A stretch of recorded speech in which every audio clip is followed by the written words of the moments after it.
We're here today with James Ronald Kennedy and Walter Donald Kennedy, the authors of The South Was Right, Myths of American Slavery, Why Not Freedom, Was Jefferson Davis Right, Reclaiming Liberty, and Nullifying Tyranny. Before we start with the questions, could you all just clarify for everyone watching who is who? So I'm Walter D. or Don Kennedy, and this is my good-looking twin brother James R. or Ron So Kennedy. how did you come up with the title for The South Was Right? Well, first let me just say that was not my idea. I wanted to have the title for the book as To Live or Die for Dixie, but Ron came up with that idea, and I let him explain where that title came from. Well, you know, it's one of the most ironic things.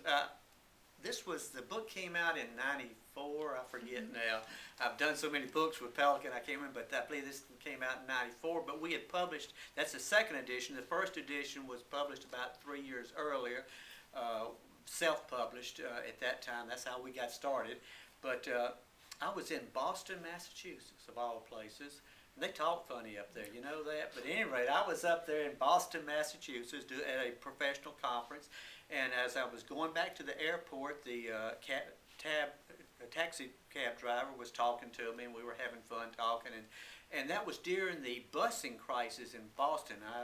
Most people have forgotten about that, but they had more trouble up there with busing than we did down south. But as I went into a tunnel, the taxi cab driver said, look up there at that graffiti. And I looked up there, and some of those Irish guys that didn't want to be bussed out of their community into another community had scrawled, "The South was right!" exclamation point. And I came back and I told her, I said, you know, I hate to admit it, but I think those Yankees up there got a good idea for a title on a book. I'm going to steal it from them, you know. Well, did you anticipate the huge success that the book became? The huge success, no. I did anticipate the success. When Ron and I, we're trained professionals in healthcare. So we're not looking to be authors, and we never thought of ourselves as authors, but we did have a passion for the subject matter. And when we first wrote our first little edition of The South Was Right, and it was selling just hand over fist, and we were selling it literally out of the back seat of our cars, you know. So we knew we had something right. And once I've got to work and started working with Pelican Publishing, we got some good editors to help us to get things really shaped up and a quality book out on the press. I knew that we'd do well. I did not expect we'd go over 100,000 as we've done so far. And have you had some controversial reactions to the book? Oh, no, I haven't. Have you done them now? I haven't noticed any. No, maybe someone somewhere.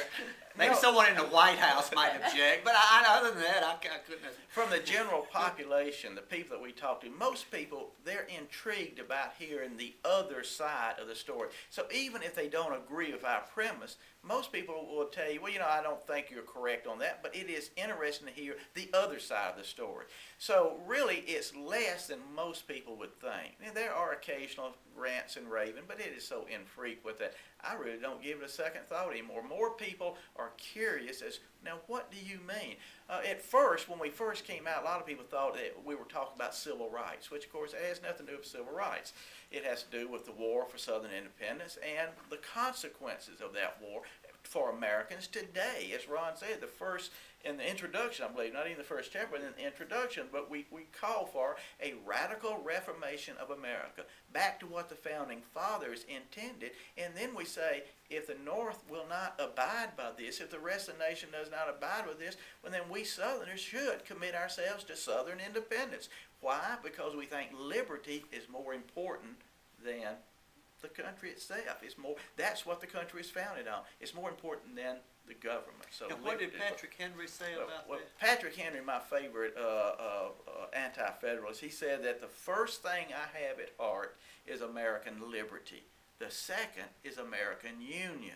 You see, for the Founding Fathers, liberty always trumps government. And for Americans today, we should get that back in our head. Liberty is liberty. That's what we're about. Not promoting big government, promoting big liberty. That's what we're about. When the colonies, the 13 colonies, seceded from Great Britain, they seceded from a recognized government, a government that really owned the colonies as colonies, But what was more important, your loyalty to the sovereign, to the king, or your loyalty to liberty? And the founding fathers made that wonderful choice that, you know, as Americans, as human beings, we have an inalienable right to life, liberty, and the pursuit of happiness. And that trumped even government. And as we said, Pelican published the first Pelican edition of South Was Right back in 1994. That's correct. So it's now 2010, and there's 6 titles on the wall behind you with Pelican. Did you imagine when the South Was Right was published that so many would follow? No, No, I absolutely tell you, not. if people would ask us, "Are y'all gonna write another?" We'd both, "Oh no, I've got 300 footnotes. I don't want to see another footnote. You know, I can't stand it." And they would. Some of the matter of fact, Dr. Mel Bradford, who many people know, the late Mel Bradford.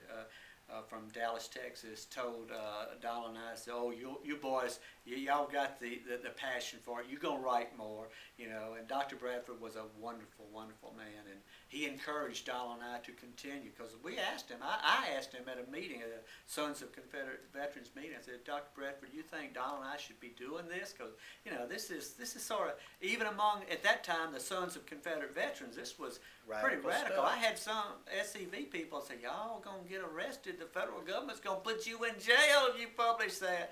And Dr. Mel Bradford stopped and cocked his head. He's a big, tall man. Looked down. Big Texan. Big Texan man. And had his hat on, looked at me, and he said, "Don't you boys stop. You're saying things that I, as a professor, can't say. You keep going." And so with that sort of unction from Mel Bradford, Donald and I said, "Well, we'll just see if there's another book." And that's when... Right, and this is why Not Freedom came along, because we had so many people say, "You know, I read your book, I love your book, but does it really matter today what happened in 1865 at Appomattox?"